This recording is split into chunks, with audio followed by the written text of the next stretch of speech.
ها، قررت هتتحول لايه؟ سوبرمان. اشمعنى سوبرمان؟ بحبه، كلنا بنحبه، بس ايه الهدف من اختيارك؟ عايز ابقى قوي وبطير، ودي حاجة هتخليك سعيد؟ اكيد. يعني الهدف في النهاية هو السعادة. هو ليه الاسئلة الشخصية دي؟ انت مالك؟ انت مجرد فني اشعة.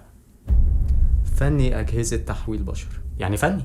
تمام، طيب يبقى تشوف شغلك وحولني اللي انا عايزه. انا بحاول اعرض عليك افكار احلى، ده واجبي. انت ليك تحويله مره واحده في العمر، لو خسرتها في حاجه غلط هتلبسها طول حياتك.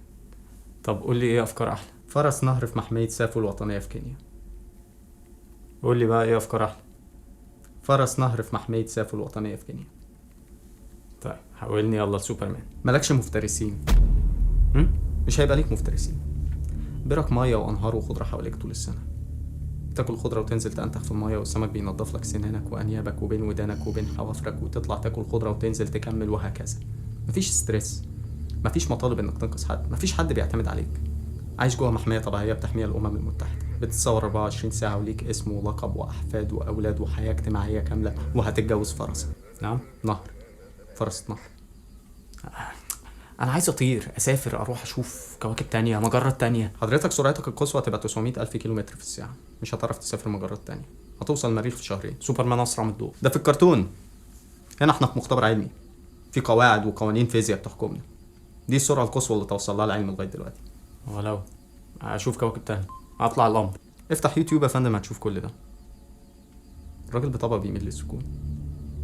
بعد شويه هتلاقي ان انت مش محتاج اي حاجه اكتر من حياه مستقره هاديه ما فيهاش اي تعب ولا وجع دماغ. طب وانت حاولت حد الفرس نهر قبل كده؟ كل الافراس اللي هناك كانوا المودين. وهفضل محافظ على شخصيتي وعقلي؟ لا طبعا هتفقده، ده اساس التحويل. انا لو حولتك لفرس نهر بذكرياتك وشخصيتك دي، هتبقى فرس نهر مكتئب، تروح تسلم نفسك لاقرب زمرة اسود. دي حقيقة. انت هتبقى مجرد حيوان. شتيمة ولا مدح؟ مدح طبعا.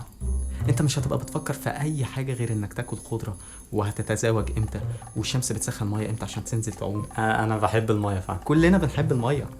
هو فرس النهر ده اللي بيقعد يلعب ودانه؟ لو مش حابب تلعبها براحتك، الموضوع رجال، بس هو طقس لذيذ، بجربه وهتتبسط. واسمي يبقى سيد قشطة؟ قشطة براحتك برضه. لو حابب تبقى جلال برضه عادي. مفيش اي مشاكل هتقابلني. موسم التزاوج بيبقى فيه شويه خناقات، لو حابب تتزاوج خشها، مش حابب خليك في ميتك ولعب ودانك واتبسط. قلت لي المحميه دي فين؟ كينيا.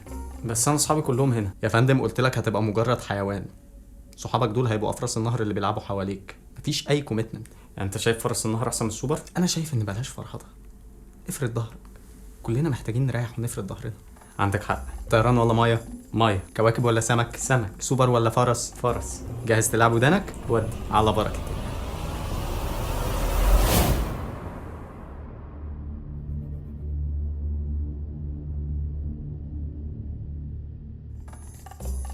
تمام.